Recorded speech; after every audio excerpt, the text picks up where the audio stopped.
Hi, it's pretty obvious we're doing something a bit different today, and what we're doing is we're recreating a very famous essay on tea, and that is George Orwell's A Nice Cup of Tea. Orwell was famous for his 7 novels and his 2 memoirs and 50 essays on various subjects, one of which was how to make a nice cup of tea.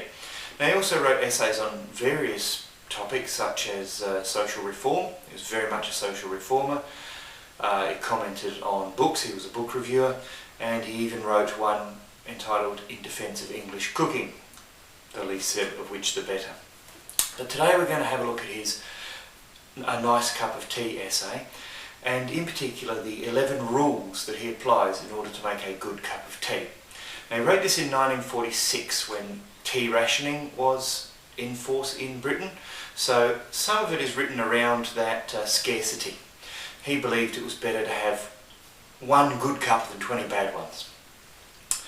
It must be mentioned that he probably had enough money to eat out, and restaurants were exempt from a lot of the rationing, so it might have been easier for him to say that than other people.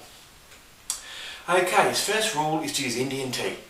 He dismisses Chinese tea as inferior, not stimulating, although he does suggest it can be drunk without milk, which is an interesting sentence in itself that we might revisit later. So I've got some Indian tea, and actually Indian and Ceylon he specifies, so I've just got all of the Indian and Ceylon teas that I had in the house, mixed them together, just to be non-specific about it. So there's some Assam, some Darjeeling, some Lover's Leap, some Nilgiri, bit of a combination. Right, his second rule is that you should use a teapot, and here we have a teapot. This teapot's called Doris, and it is a pottery teapot. He does believe that ceramic, pottery and pewter are the only reasonable ways to make tea. He does not like the use of the silver teapot. Neither does he like tea being made in an urn or being made in a cauldron as they do in the army. Makes sense. I think if he were alive today, he'd probably have the same issue I have with plastic kettles. They make the water taste awful.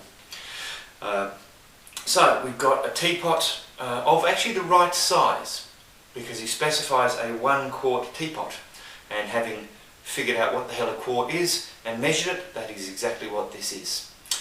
Now, the interesting thing about Orwell is he specifies warming the teapot, but unlike the traditional English method of just swilling it out with some hot water, he prefers to put it on the stove, which is why I've got it sitting here on this little warmer. It's not entirely just down to Orwell. The Vietnamese tea ceremony, for example, has hot water being poured into but also over the teapot. So there is some belief worldwide that you should have a teapot that's thoroughly warmed. So we're going to now have a look at putting the tea in the pot. So this is very, very nice and warm, and we're going to add this. Now, Orwell suggests that 6 teaspoons is appropriate for this. Furthermore, later on in the essay he suggests that 2 ounces of tea, which was the ration, should make 5 pots this size. So what I have here is 2/5 of an ounce, so effectively the amount he's suggesting. I pour it in, and I'm telling you, it's a lot of tea. That is a lot of tea. So there we go.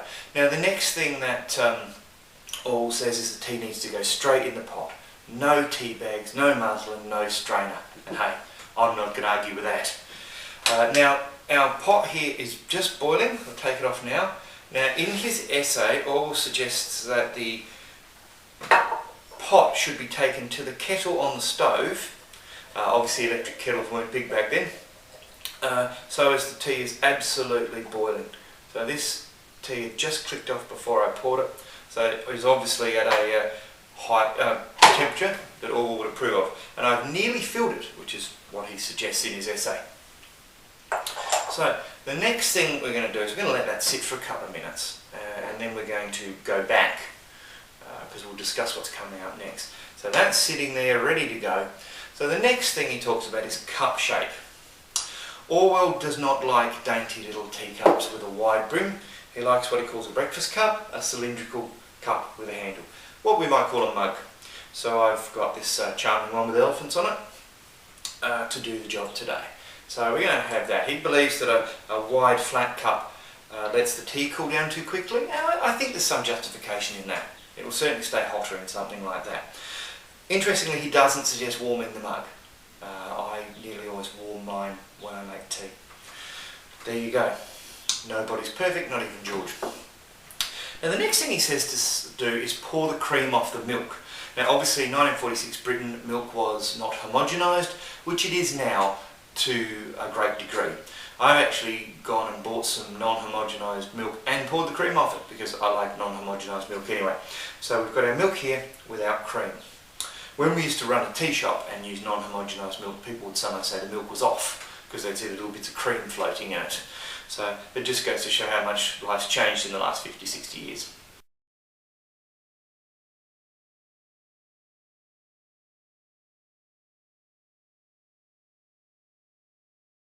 Okay, our tea's had long enough to brew. I've got my cylindrical cup, I've got my tea. Now you'll notice that I'm putting the tea in first, which is not my normal practice. In fact, I have a video on the very subject. Orwell believed that your milk should go in last. He did suggest this was highly controversial, but he believed that you wouldn't get the right amount of milk in your tea if you didn't put it in last. Now what I find interesting about that is that Orwell assumes you're going to have milk in your tea. There's virtually no suggestion that you won't. There's an earlier reference to Chinese tea being possibly drunk without milk, but he believes that milk is just part of tea. He doesn't discuss either way. So the interesting thing about that is if you go through the UK now and you order a cup of tea, it turns up with milk in it. Actually in it, not only in little jugs, it just turns up with it in it. If you specify you don't want milk, you still get it half the time. So it just seems to be a very English thing. Now, the other thing that Orwell is adamant on is he says no sugar. Do not put sugar in there. He suggests that salt or pepper would be just as reasonable. He believes that tea should be bitter and that's the way to drink it. It's a stimulating drink that should be had as nature intended. Obviously he doesn't feel the same way about milk. So I'm going to give this a try.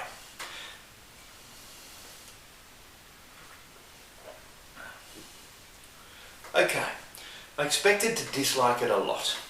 I think it's far too strong and I don't take milk. Now I must say I think the milk counterbalances that strength a little bit.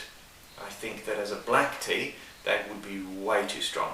But the milk tends to soften that a bit. But there you go. George Orwell, novelist, social reformer, book reviewer, highly opinionated man, and his nice cup of tea. Cheers, George.